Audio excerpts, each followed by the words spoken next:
Bonjour les amis, j'espère que vous allez bien. Aujourd'hui, nous allons commencer notre formation portant sur les bases de données Oracle. Et pour cela, tout d'abord, nous allons installer bien évidemment notre système de gestion des bases de données qui est Oracle Database. Donc, ce que je vais faire, je vais installer la version 11G. J'ai choisi la version 11G et non la version 18C ou bien 19C. C'est tout simplement pour des raisons de facilité d'installation. Donc, tout ce que j'ai à faire, c'est de taper Oracle Database 11G. Express Edition, bien sûr. Donc, nous allons utiliser la version Express, qui est une version légère, qui nous permet de manipuler les bases de données Oracle. Donc, voilà, j'ai ici la version 18C. Moi, je ne vais pas la version 18C, donc je vais cliquer sur le deuxième lien qui parle très bien de la version 11G. Une fois que je suis sur cette page, bien évidemment, ça, c'est pas la page que je cherche. Donc, ce que je vais faire, je vais reculer. Je vais ajouter le mot download peut-être, ou bien non, voilà le troisième lien. Ah, il y a qu'est-ce qui ne va pas. Donc, je vais ajouter le mot download. Download. Voilà. Donc, je pense que ce lien va me permettre de télécharger. Voilà, là, je suis sur la version 11G. Moi, je vais passer là. Où est-ce que je vais cliquer pour trouver? Je vais cliquer sur Pure Release. Là, je tombe sur la version 11G. En fait, j'aurais pu venir directement lorsque... je vais revenir. Voilà. Même si vous tapez Oracle Database 11G Express Edition, sur le premier lien, lorsque vous allez entrer, essayez de taper où est-ce que vous devriez taper.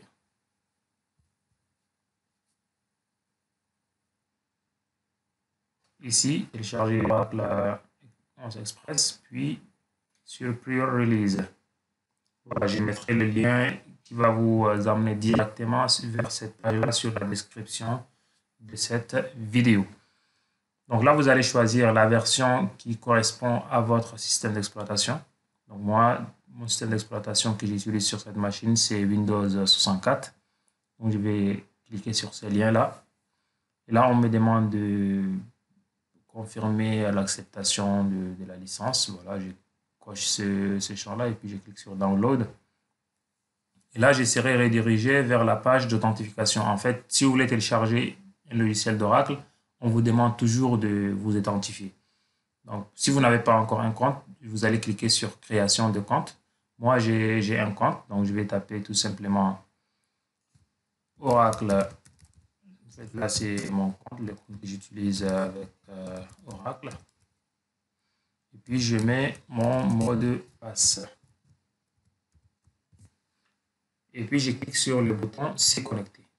Et là, dès que je clique sur le bouton Se connecter, le système va me permettre de me connecter. Apparemment, là, j'ai commis une erreur sur le mot de passe. Voilà, tout est bon. J'espère en tout cas. Voilà, dès que le mot de passe est bien renseigné, l'installation va commencer en fait. Le téléchargement plutôt. Là, il est en train de me télécharger Oracle Express Edition de la version 11G pour Windows 64. Donc pour le téléchargement, ça dépend de votre connexion. Moi, ça va prendre environ 3 minutes. Et puis, nous allons reprendre juste après les 3 minutes.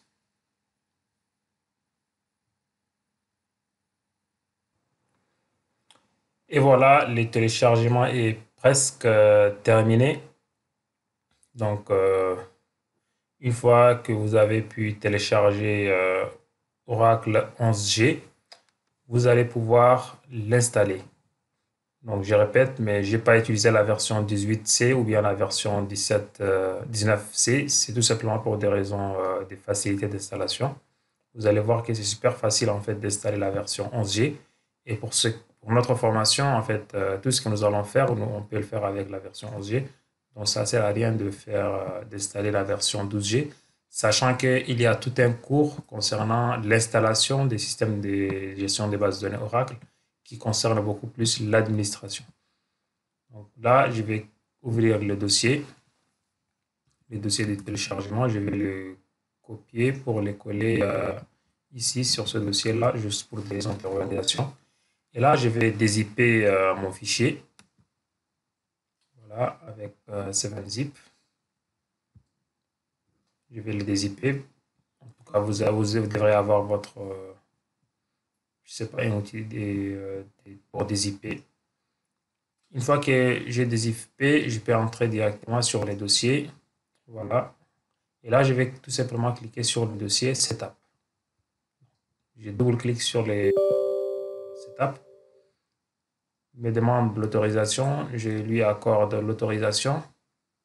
Et là, il est en train d'installer. Voilà. Donc, l'installation d'Oracle est en préparation. Voilà.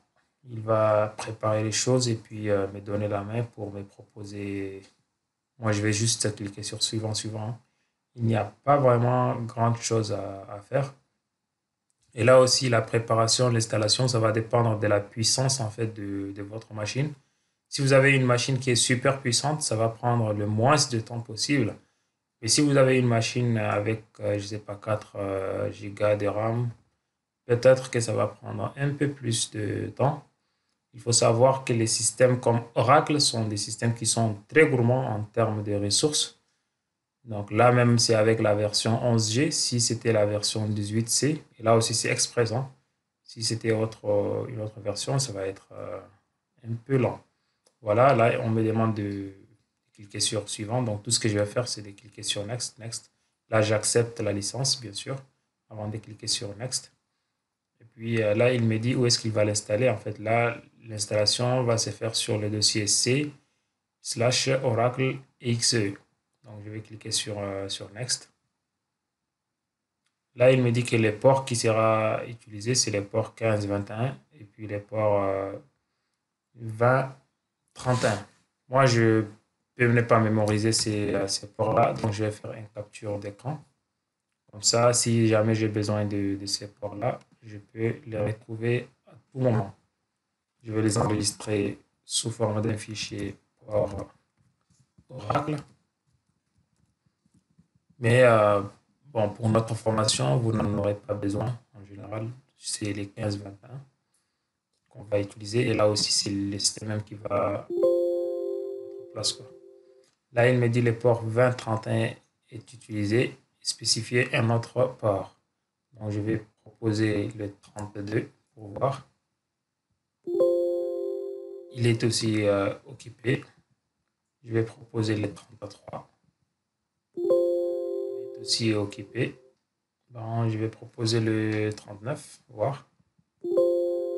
Il est aussi occupé. Je vais peut-être proposer le 90, voir. Toujours occupé. Donc, ce que je peux faire, c'est les 80, 81 peut-être. Ou bien le 15, 22. Voilà, il l'a accepté. Donc, juste avant qu'il l'accepte, je vais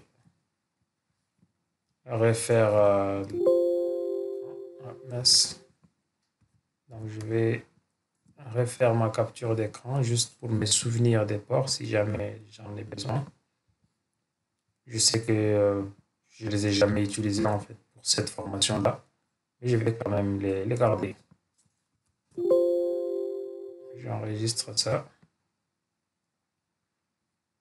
Et puis je clique sur suivant. Je donne un mot de passe. Moi, d'habitude, je donne juste un mot de passe super facile. Vous pourriez le deviner, c'est admin.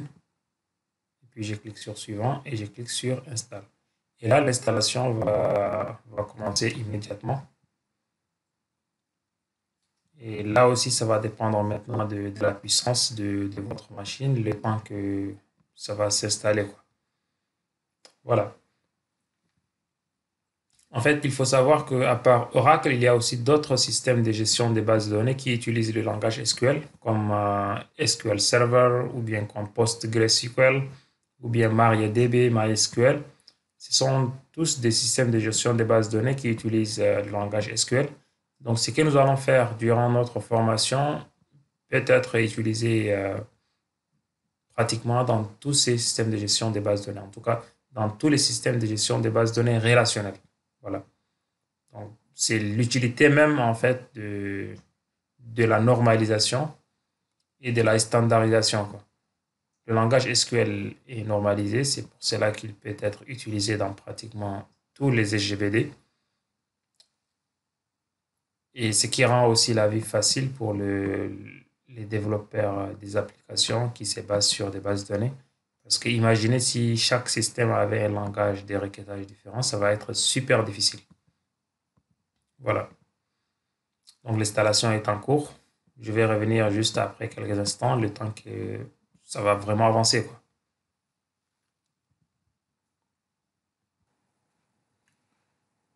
Voilà, ça a progressé.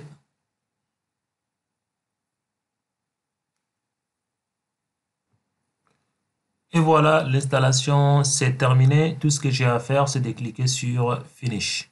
En fait, ça va dépendre de la machine. Pour moi, ça a pris environ 15 minutes, bien que j'ai une RAM de 8 Go.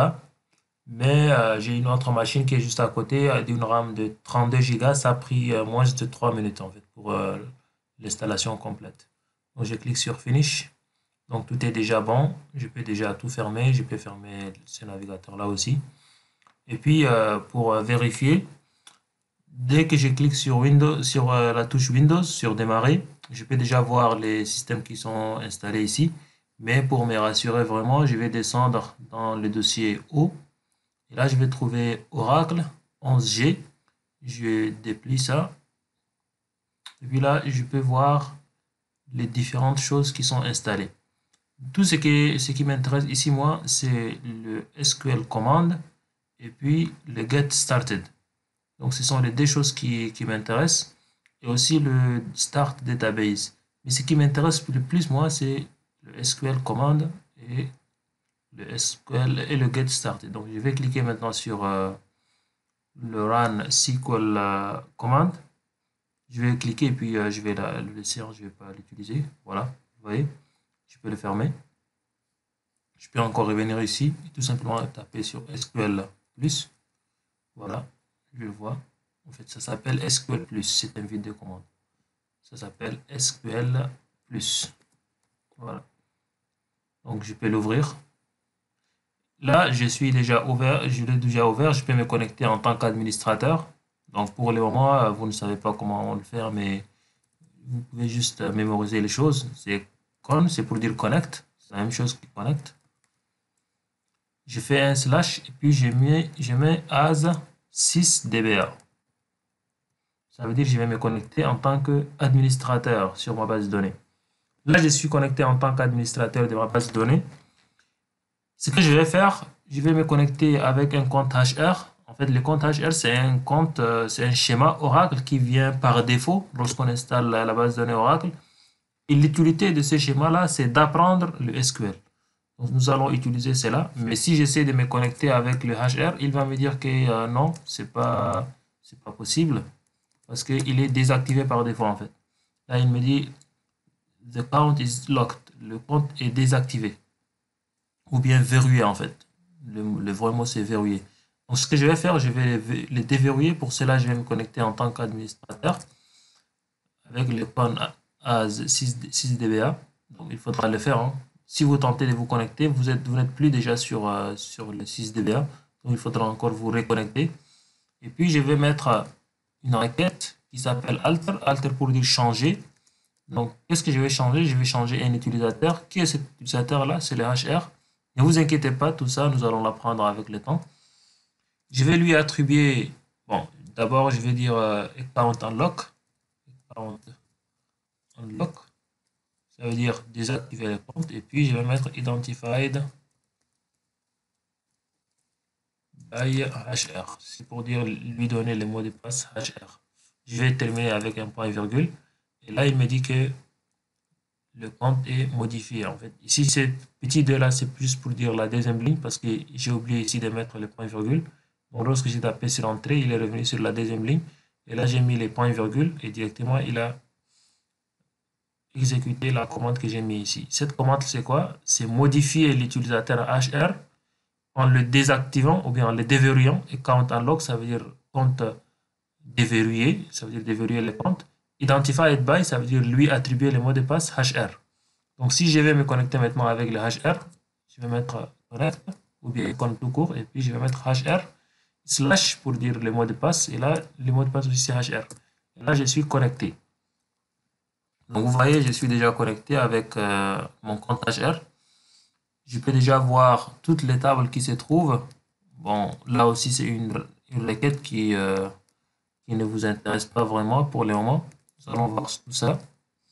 User table ou bien, bon, c'est plutôt table name. Table name. Donc là, c'est juste pour voir les différentes tables qui existent.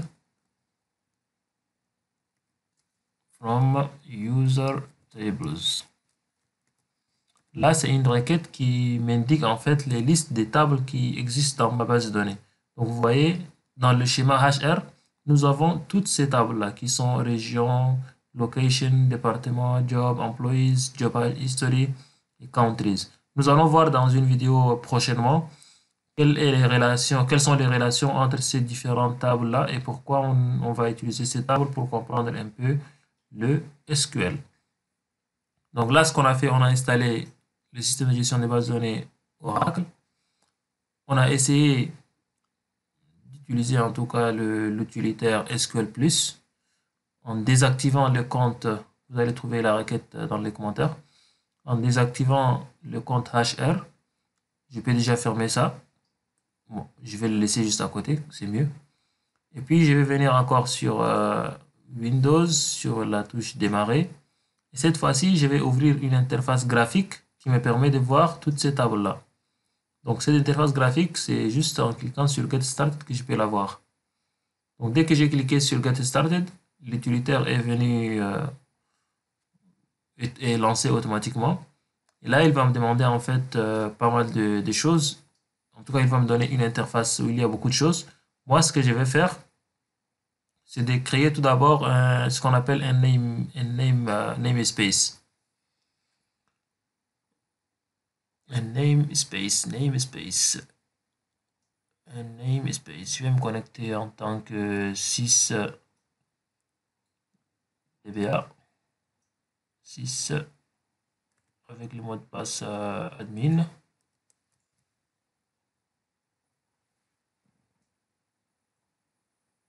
En fait, le mot de passe admin, c'est ce que j'ai renseigné il quelques instants, si vous vous souvenez. Voilà, là, je suis connecté en tant qu'administrateur. Donc, qu'est-ce que je peux faire dans la base? Je vais créer un namespace. Donc, je vais tout mettre à HR seulement, juste pour des raisons de facilité. Le mot de passe aussi, c'est HR. Là aussi, c'est HR. L'utilisateur, en fait, c'est pas un nouvel utilisateur, mais c'est un utilisateur qui existe déjà. Puis je vais cliquer sur Create Workspace. Donc là, le workspace est déjà créé. Successful Created Workspace. Étant donné que le workspace est déjà créé, si je viens sur l'application Express, par là, j'ai le lien qui me permet de me connecter sur ces workspaces-là. Donc, vous voyez dans la droite ici, voilà. Donc je vais cliquer ici pour me connecter. Là, il me remplit directement par défaut les workspace avec HR, l'utilisateur aussi HR. Je vais mettre mon mot de passe aussi, c'est le HR. Et là, je vais me connecter. Et là, étant donné que je suis connecté, j'ai cette interface-là qui me permet de gérer tout ce que je viens de voir de l'autre côté. Tout ce que je viens de voir ici. En fait, tout ce qu'on peut faire avec le vide de commande, on peut le faire aussi avec cette interface graphique-là. Par exemple, pour voir la liste des tables, je peux entrer sur, je sais pas, peut-être ici, SQL Workshop, c'est ça. Et puis sur Object Browser. Et là, vous voyez, j'ai les différentes tables qui sont là. Je peux cliquer par exemple sur la table Jobs. Là, j'ai les différentes colonnes. Là, si je clique ici, j'ai les données. Voilà, vous voyez. Je peux modifier les données en cliquant juste ici. Vous voyez? Donc ça, c'est l'interface graphique. Et là, c'est l'invite de commande. Nous allons voir beaucoup plus, nous allons travailler avec l'invite de commande, mais sachez qu'on peut aussi travailler avec l'interface graphique. Et au fur et à mesure, nous allons pouvoir venir ici de temps en temps pour qu'on s'habitue avec d'autres clients. En fait, on appelle ça client. Est-ce que le plus est un client? Et là aussi est un client qui permet d'accéder à notre système de gestion de base de données. Voilà, j'espère que vous avez compris un peu la notion d'installation. Vous avez compris comment installer Oracle. Vous avez compris aussi qu'on peut utiliser SQL Plus pour manipuler notre base de données. C'est un client. Et puis, on peut aussi faire du travail. On peut travailler sur notre base en utilisant juste une interface graphique. Voilà, vous le voyez ici là. Et sur ce, je vous donne rendez-vous pour une prochaine vidéo où on va aborder directement le langage SQL. Merci bien, ici c'est Codemasta. N'hésitez pas à me laisser vos commentaires ou bien vos questions dans les commentaires de cette vidéo. Je me ferai le plaisir de vous répondre et on se verra très prochainement. Ciao.